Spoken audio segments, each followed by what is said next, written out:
perfectly clear. I am the answer.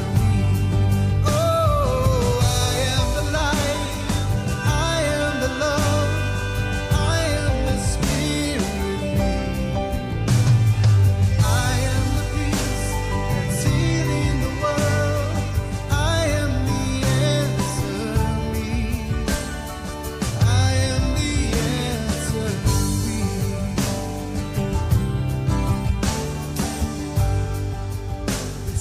I used to fight between wrong and right, watching my fears taking over my life. But now I know why I'm here. It's perfectly clear. I am the answer. Oh, I am the light. I am the love. I am the spirit. I am the peace that's healing the world. I am the answer. I am the answer. Everybody now, I am the light. I am the love. I am the spirit. I am the spirit. I am the peace that's healing the world. I am the answer. Here we go now. I am the light. I am the love. I am the spirit. I am the spirit. I am the peace that's healing the world. I am the answer. I am the answer. I am the answer. I'm the answer. I am the answer. I am the answer. Be the answer. I am the answer.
How many ways can I be grateful? How many ways? Given the chance, I'm gonna tell you now. How many ways can I give thanks for the blessings I have known? I've got a list, and I will tell you how. Grateful for each breath awake, grateful for each step I take, grateful that I'm here to play my part. Grateful for the morning sun, grateful when the day is done, grateful that I have you in my heart.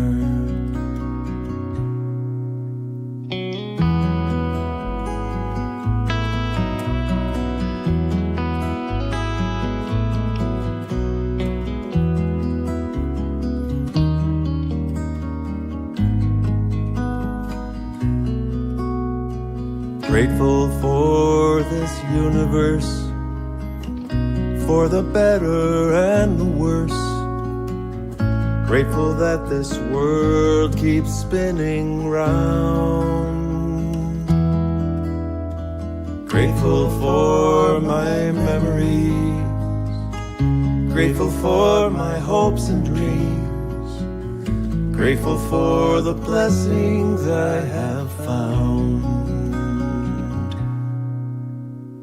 How many ways can I give praises for all the gifts I have?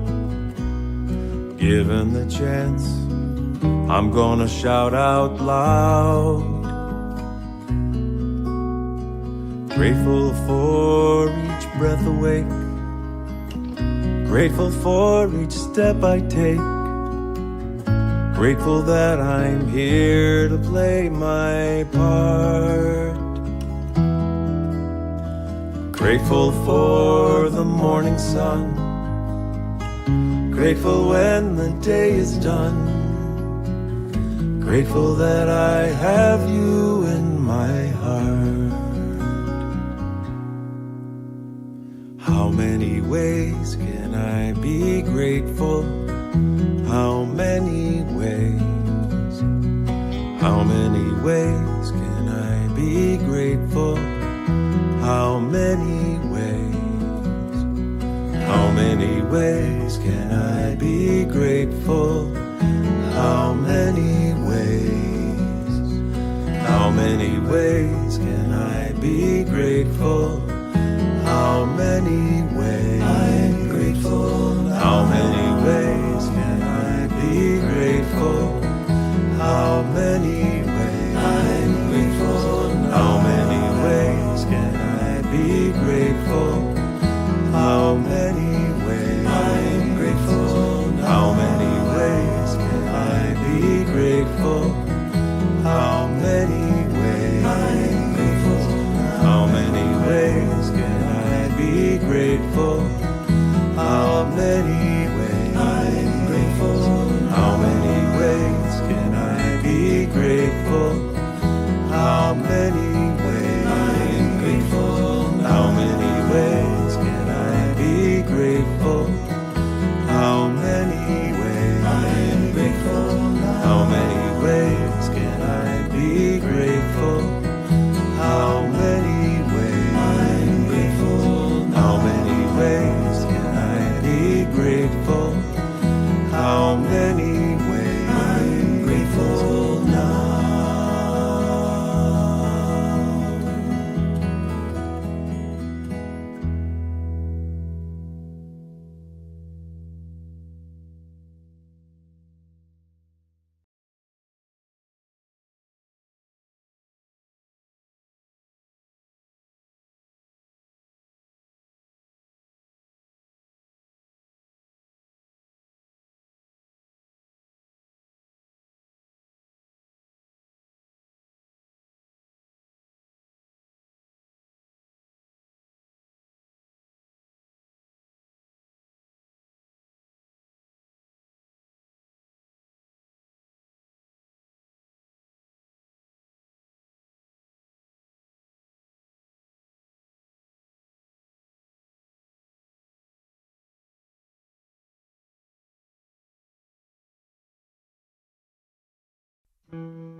Where was the summer? Fall and winter came too fast. Somehow I made it. I'm wide awake. It's spring at last. If I could only bring them back, they'd still be moments from the past. It's simply beautiful to walk with open hands. Nothing to hide, nothing to grasp, nothing to break, nothing to last. Every death brings a new life. Every road,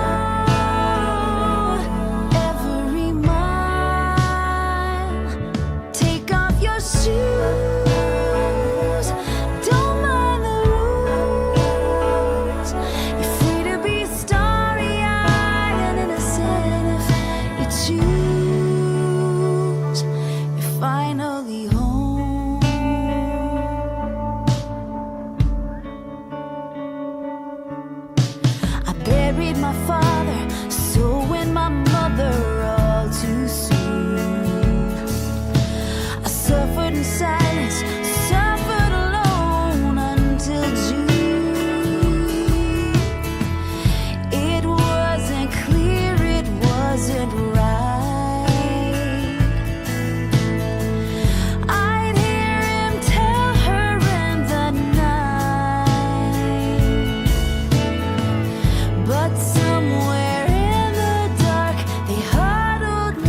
to stress,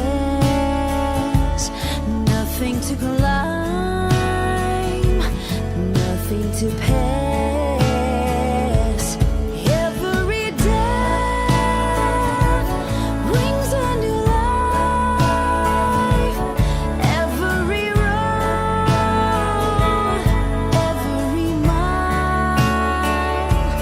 Take off your shoes, don't mind the rules. You're free to be starry-eyed and innocent if you choose. You're finally home.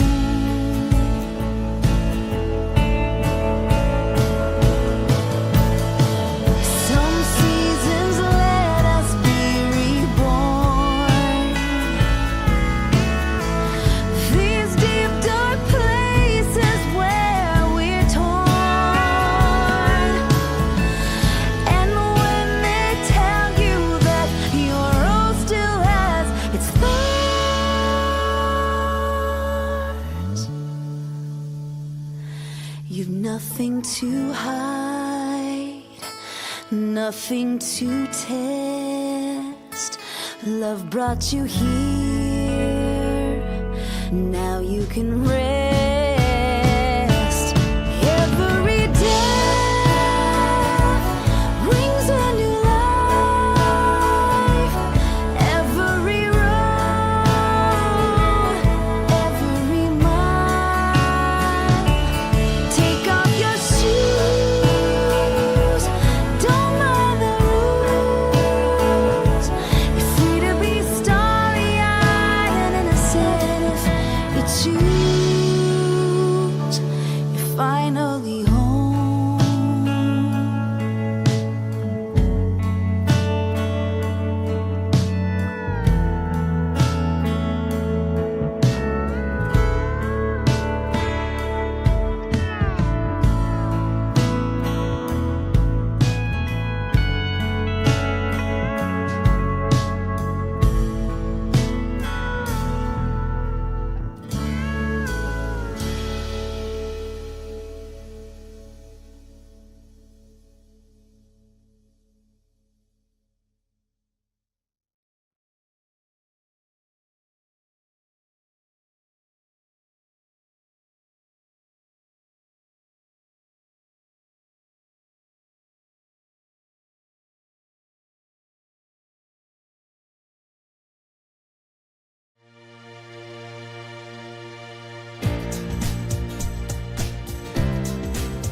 I'm in the right place at the right time. I am just where I'm supposed to be. I'm in the right place at the right time. I am just where I'm supposed to be. I'm in the right place at the right time. I am just where I'm supposed to be. I'm in the right place at the right time. I am just where I'm supposed to be. Oh, my soul is welcome here. Oh, my soul is welcome here. I am getting the message loud and clear. My soul is welcome here. Welcome to the People of Diversity Sunday service. We are a multi-faith community and we believe that there are many paths to one divinity. If you would like to join us or learn more about our multi-faith endeavors, please do that at www.peopleofdiversity.org. And stay tuned after the message for more stuff. More stuff. More stuff. Last week, our new Buddhist representative, and a lot of people around here know her already, but Reverend Elizabeth Stamper was speaking on fear. She gave a great talk, and musician Jennifer Farron wrote 2 songs for the service, so it was really, really good. Today is Wiccan Oracle, and his special music person is our special friend, Bob Sima. Next week is Modern Mystic Christopher Timms, and his musical guest will be Drew Brown. So without further ado, we'll see you after this is done.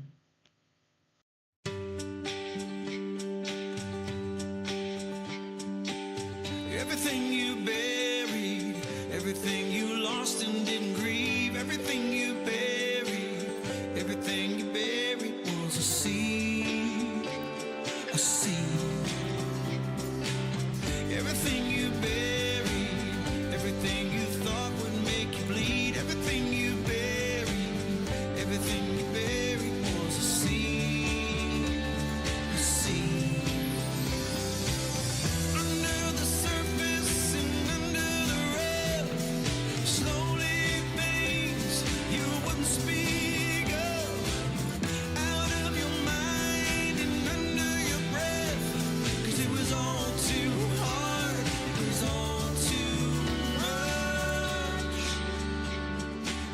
Everything you buried, memories you thought you could delete, everything you buried, everything you buried was a seed, a seed.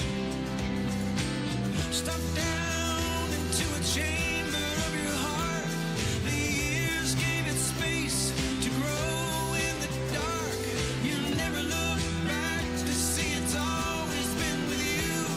You can't go around what you got to go through. It shows up as a shadow you've cast on your own. It shows up in your children and it shows up in your home. It's in between your words, grazes everything you touch. It quietly lives as anger, shame, and as a grudge. It's in the fears and the doubts, in all your neurosis. It's in the outcomes, your income, and the final diagnosis. It lingers and teases till you can't deny it anymore, till one day it shows up uninvited at your door. But it's a friend of a friend, and all it wants to do is sit for a while and have its way with you. There are lessons of forgiveness and love, so much to hear. So lean in and breathe out, hold the message to your ear. And once you've felt the feels, you can send it on its way, and the seed will disappear, and the roots they will decay, and the price that you'll have paid, oh, such a meager sum for the ones who came before and those who've yet to come, for the ones who came before and those who've yet to come, for the ones who came before and those who've yet to come. Yeah, everything you buried, everything you buried, everything you buried, everything you buried was a seed. Everything you buried, everything you buried, everything you buried, everything you buried was a seed.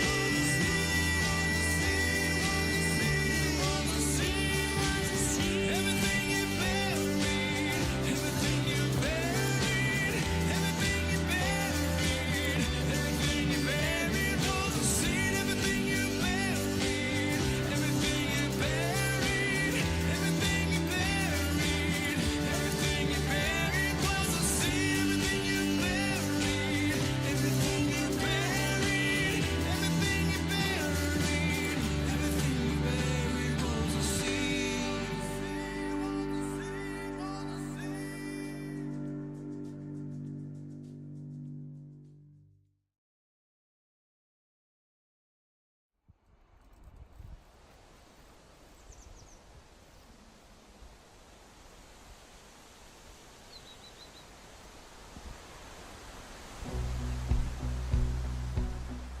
First your heart goes cold,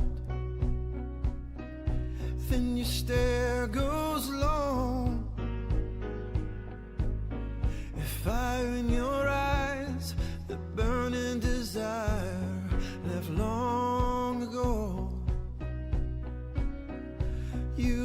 living your life for everyone else. You've been holding the weight of this whole wide world all by yourself. And these mountains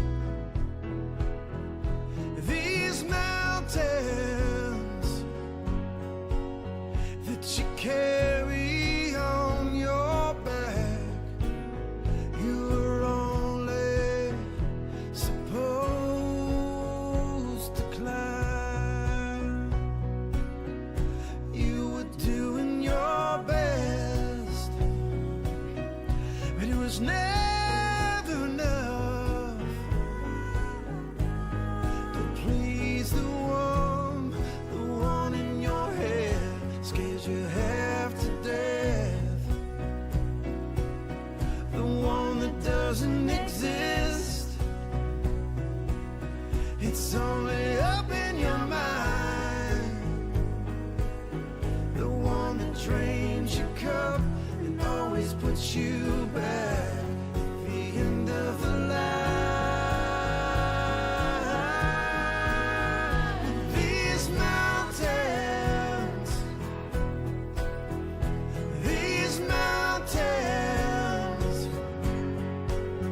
that you carry on your back, you were only supposed to climb.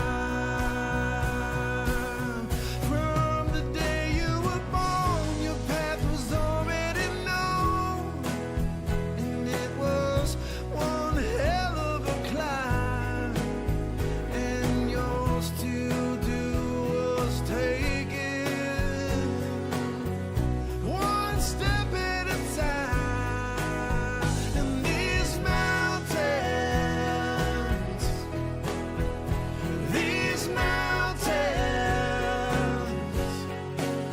that you carry on your back, you were only supposed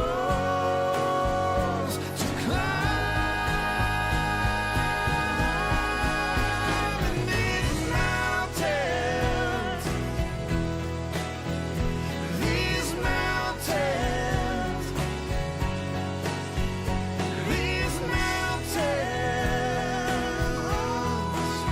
these mountains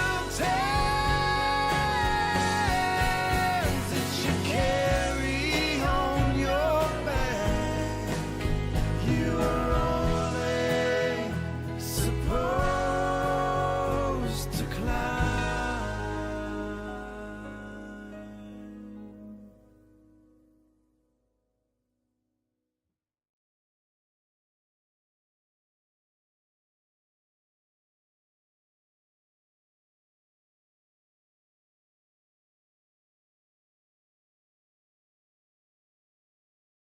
Hey everybody, this is Oracle Hecatios. I want to thank you for inviting me into your living rooms, cars, wherever you may be at today. I want to thank Becky and Scott for their kindness to continue to involve me. I want to thank our speakers. I want to thank our musical guests. I want to thank Philip Lupo and his team for putting this together. It's been quite a busy year for me, quite a busy semester, doing schoolwork and all this other stuff. So I'm trying to get everything together, and it's just, it's interesting. It's been an interesting year. I apologize for the shakiness of my laptop there. But I wanted to discuss fear, which has been going along the same lines as our other speakers, and will continue to do so for some time. And so this idea of what is fear, and it's been described in multiple ways and overcoming, but I want to come from it from a different perspective. How did fear become this? How did ancient societies deal with this primal emotion separate from understanding the psychology that we have today? Because today we have lots of different ways of trying to deal with this primal emotion, whether it is through therapy, whether it is through some kind of spirituality. But overall, fear is seen as something negative and basically something harmful to us. Um, Fear as an emotion, as a primal emotion, is something to be avoided.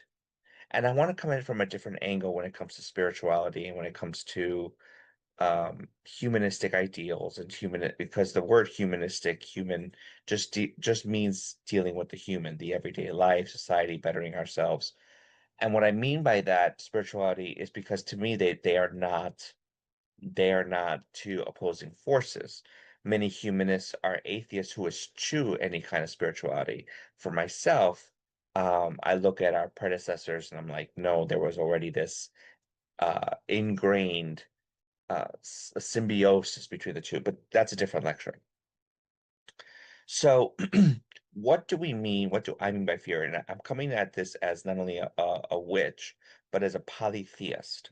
As a polytheist, I believe in the existence of many deities. I believe in understanding ancient and contemporary societies parallel to how I practice my devotions in a modern context. Be that as it may, let's begin. We have to go back further to Mesopotamia, to the Fertile Crescent.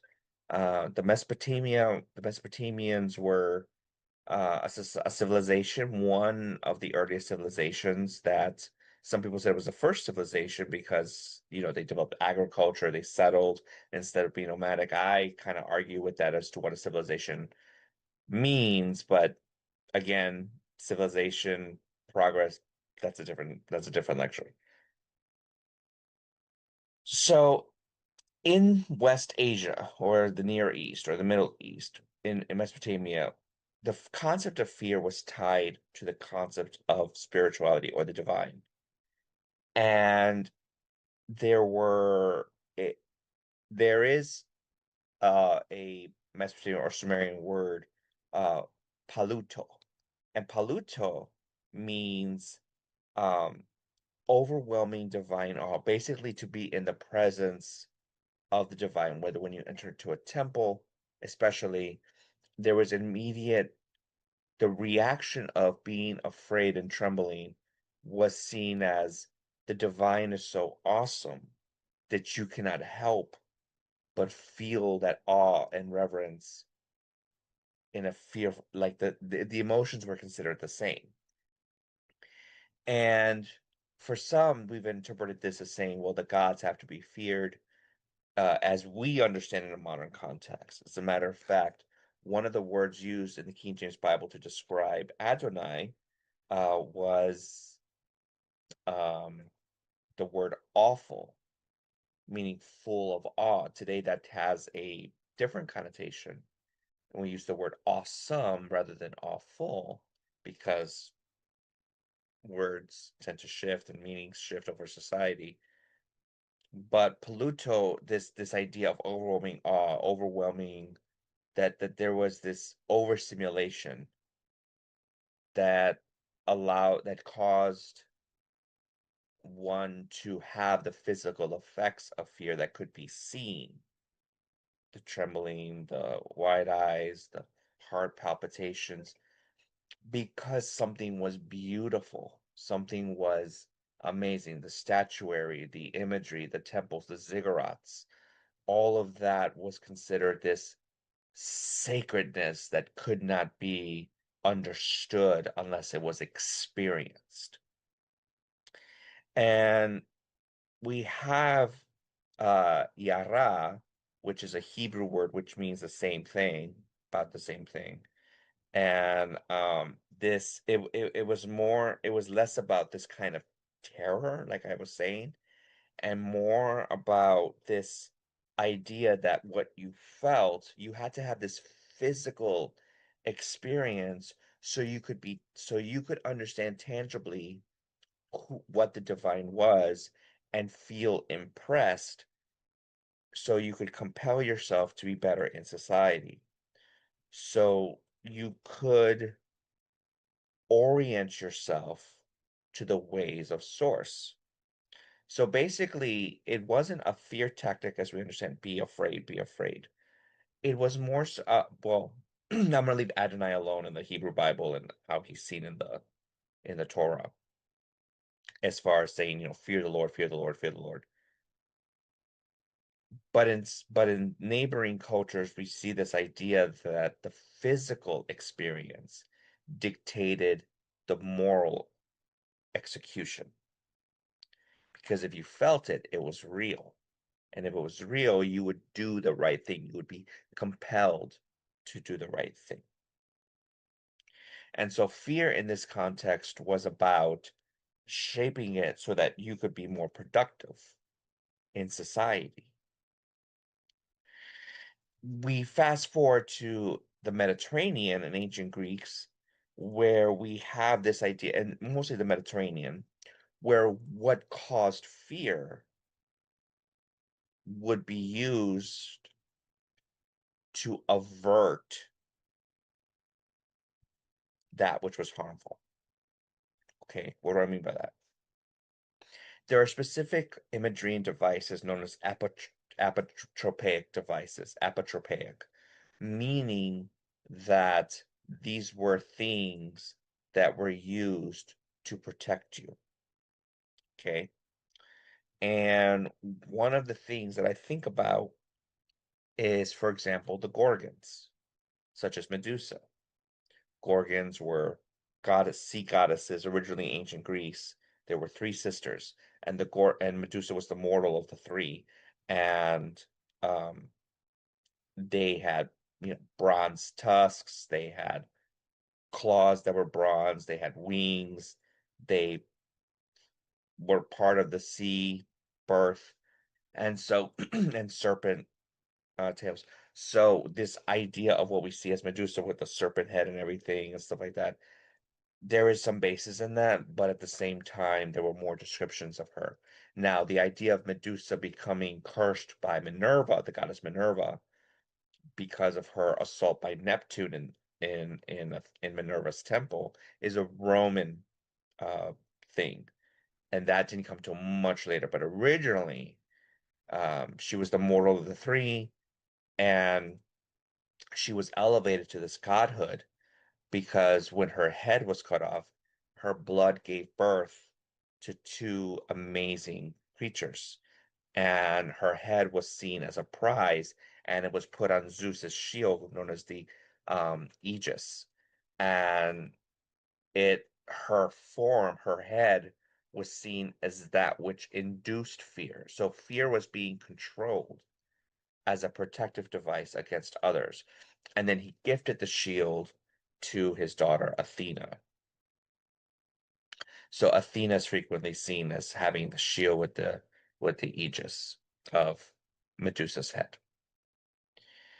And this was very popularly told, so many places of worship and many homes had visages, imagery of Medusa's head, the Gorgon head, affixed to the top of their doors or the entranceways to keep out evil, to keep out harmful energy, harmful intent.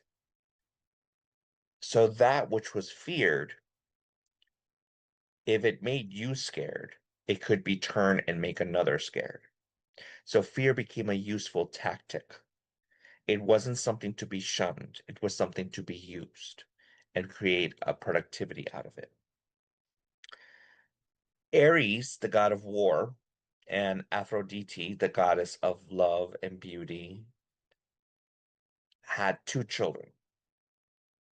So beauty and war, this divine beauty, this divine love, this love and this war, this conflict, this strife, came together and gave birth to two beings, Phobos and Deimos. Phobos is where we get the word phobia from. Um, and Phobos basically means that there was this dread, like this you can't explain it, it just creates dread. And Demos, his brother, was more so about um, dread, but also Phobos was about flight, like the flight fight response. Excuse me, they were switched. So Phobos would energy would come and it would cause panic and people would leave. They were like, no, and they so anytime there's this idea of panic or people fleeing something because they're afraid of it, that is Phobos. Demos comes and brings terror or overwhelming dread of something. So we see this today in many, agoraphobia. We see this in a lot of phobias that people have towards spiders or snakes or this or that, or even just mental health phobias that affect their quality of life.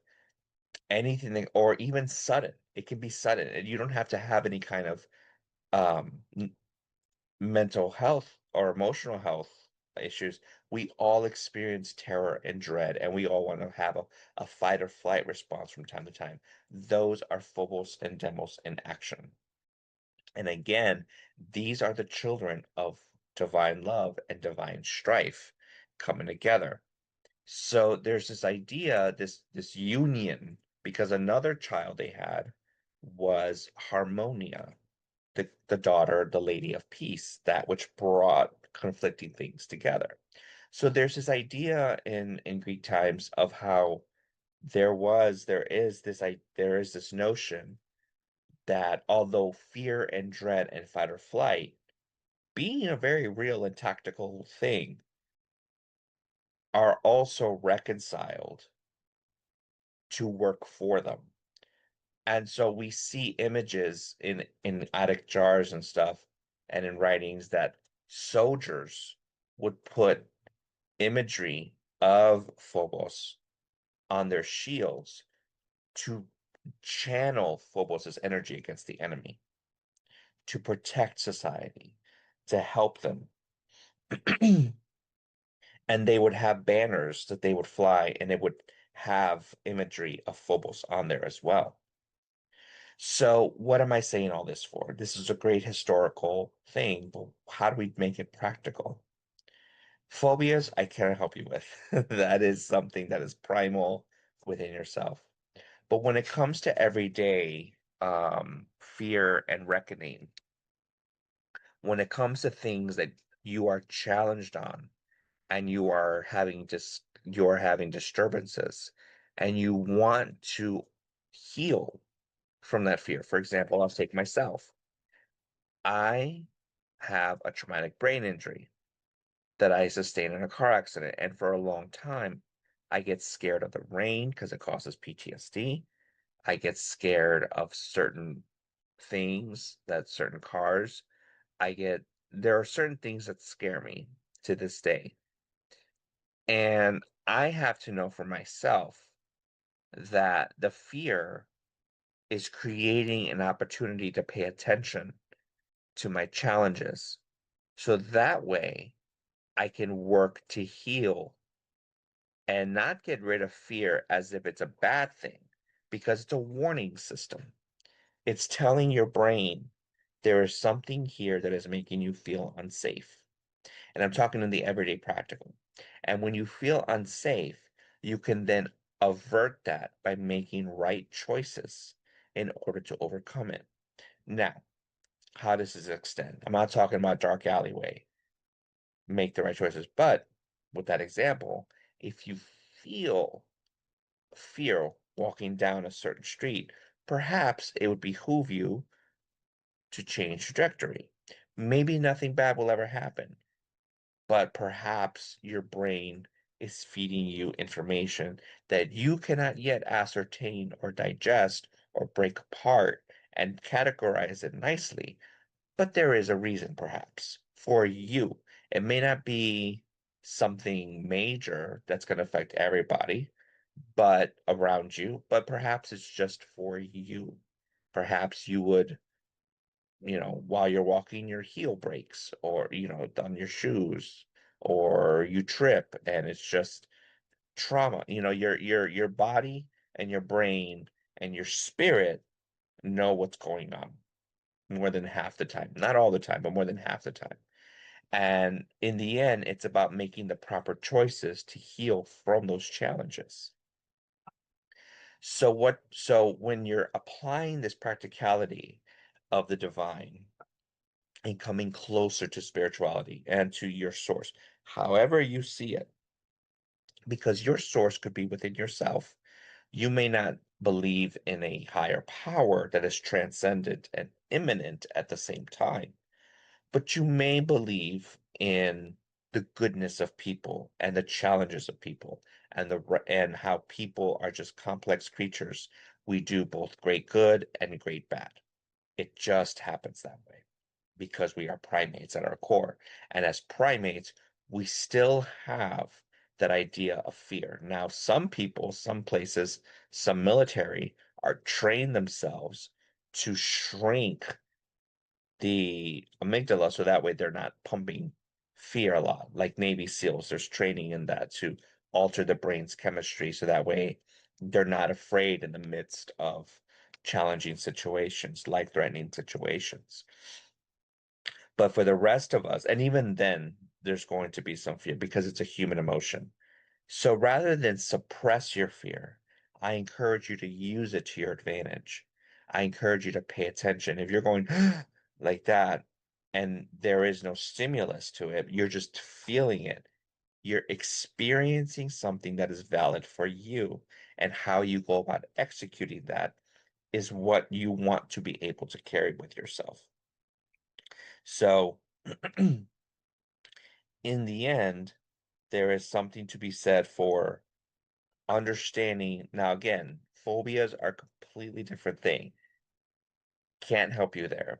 Hopefully, with time and therapy and such, PTSD, CPTSD, again, but taking those things into consideration, perhaps there are some things that can help you heal as you use fear to your advantage. It's a warning alert system, but do we have to give into it? Do we have to surrender our autonomy to it? Do we have to um, understand and immerse ourselves in it? The answer is really no. You don't have to. Now, if you when we're feeling afraid of something, it's very difficult to pull ourselves out of it because again, it's that phobos. We're either going to fight or we're going to flight, and most of us are going to flight, especially in life-threatening situations, and that's perfectly valid. In your everyday, if there's something you're afraid of doing, if there's something you're afraid of accomplishing, and you feel that dread and you feel like you just want to put it down, basically flight, you don't have to give in to that.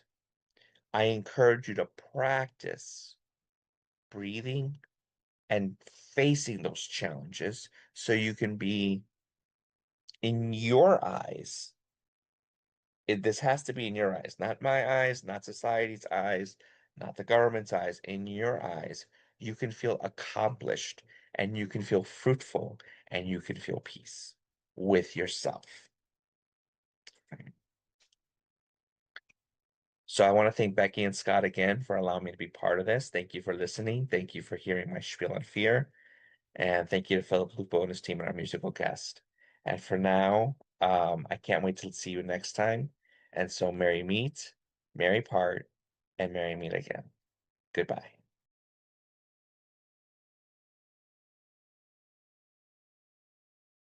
Thank you, Bob, for being you. Appreciate you, brother. Oracle, thank you for the lessons, the learning, the wisdom. We're grateful that you're part of our circle.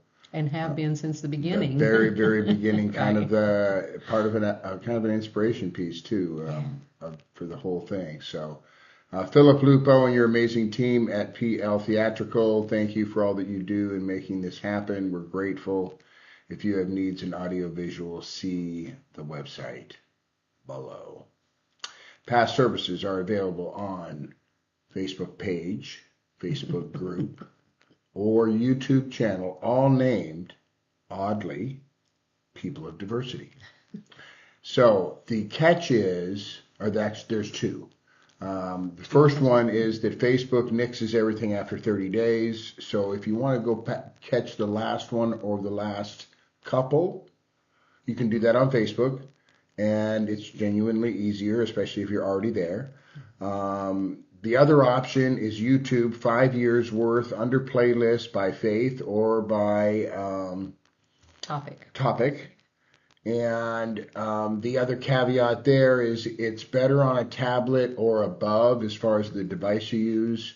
The playlists don't play well on your mobile device on the phone. So, and maybe they do on the new advanced, Apple phone 35. I don't know. Second broadcast happens on Facebook Sunday evenings at 5:45. It's the morning service rebroadcast as a second premiere, which is why you get to see the ding if you're a member of the pod or People Adversity group or page on Facebook. That's all I know. Okay. We are putting out a newsletter every week. It talks about the past service, gives a little blurb about that, and gives you a link to link into that if you want to. It talks about the services that are coming up. It talks about our live events. Talks about Pod Plus and different things like that. So it's, if I say so myself, it's pretty good. So if you would like to get that, then email newwaypod@gmail.com. newwaypod@gmail.com. I'll add you to the list, and those typically come out Tuesday night, Wednesday morning. So Pod Plus is our way of getting a what? Consistent tithe. Consistent, that's the word I'm looking for. Consistent tithe to help us run this business. And we pay our speakers, we pay our musicians, we pay our tech team. Some people think that because we're online that everything is free. Not true. So we have insurance and all kinds of costs. So if you would like to help support this on a consistent basis, go and look at the Pod Plus, either on the website or in the newsletter. It's a monthly donation, and there's some perks to doing that, but it helps us keep going in a good way. So, And budget exactly. And not have anxiety and stress. Exactly. So is that it? Yep. That's it. Okay. All that stuff, and because we do live stuff too, right? Mm-hmm. So, and we'll get to it later, but there's a way you can support us again by helping us pay for that rental space when we do those live events. So, June 29th is our next. Tell them where and when. Oh, I was going to do that. Okay. June 29th, we have a sound bath at the Unitarian Universalist Friendship Fellowship Hall in Rockledge from 7 to 9. Usually about 8:45 on the sound bath. Yeah. Bring something to chill out on, to lay back into. It's going to be amazing. It always is. It has a theme. The Sisterhood does just an amazing job of consistently showing up with a great sound bath that always has something different every time. Every time. So it makes it easy to just keep coming back every time. So we invite you to do that. It's a love offering. No one will be turned away. There's a basket. Come and hang out. Again, bring a mat or a pillow or whatever you need to get comfy. And the chairs are pretty comfortable there too. You can just sit in the chairs. Okay, but the problem with the chairs are they're really comfortable. Right? So when I laid in and Brian Connolly has never let me forget the fact that I snored.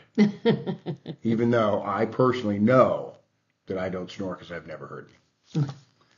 All right, so moving right along, just so we don't acquire any more argument on that one. June 20th, we have a very special event. It's not out at the Rockledge site. It's on Merritt Island. It's at Cosmic Harmony in Merritt Island. The addresses and such are in the newsletter, or 55 McLeod Street, Merritt Island, Cosmic Harmony. and we are doing a People of Diversity open house. Come meet us. Come meet us. Come meet, more importantly, come meet the speakers. Come meet the musicians. Local folks are coming to hang out. Those who can't are sending videos. And we're just hanging out and spreading love and inviting people to come and see what we're all about, get a deeper understanding of what interfaith is, what it means, and the expression we've chosen to give it through this online process that you're in the middle of right now. So back down to that. If you want to support this craziness and this concept and this kind of novel idea, you can also do that by sponsoring one of our live events. It costs us $50 to rent the space. If you pick up that $50, that saves us the $50, and we hand you the mic for a few minutes at the beginning. You can talk, you can share. Just a little inside business tip.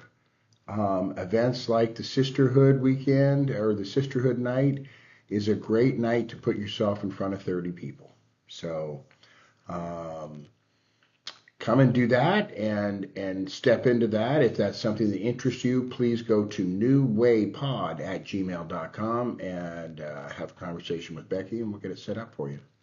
And if you want to remain anonymous, you can. If you would just like to support us, no, you don't.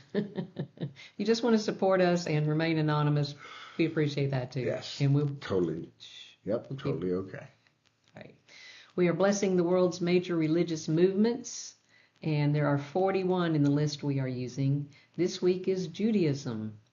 So the Jewish faith is an Abrahamic religion and has 14.8 million followers. It is one of the earliest monotheistic religions, meaning they believe in only one God. So let's hold all Jewish people in our hearts, and especially bless the pod's two Jewish representatives, Rabbi Pat Hickman and Leslie Zwick. We love them both. And say these words together. May peace prevail in Judaism. May peace prevail on earth. May peace prevail in me. Thank you. Tithes, donations, offerings, monies that you'd like to throw towards this, again, amazingly groovy concept can be done at www.peopleofdiversity.org. At that website, you can donate directly. You can set up a recurring donation, or you can scroll to the bottom of that webpage and pick up on Pod Plus and set up a recurring donation that taps you into all the features that are offered through Pod Plus. We close each service with a healing circle. If you'll bring to your mind's eye anyone in your world who needs love, support, or healing, let's put the folks who are trying to run the planet in a good way in that circle as well. Include you and I in that circle and push love and light out to everyone and open up yourself to receive. Thank you. Have a great week. One power, one power, one power, one power, one power, one power.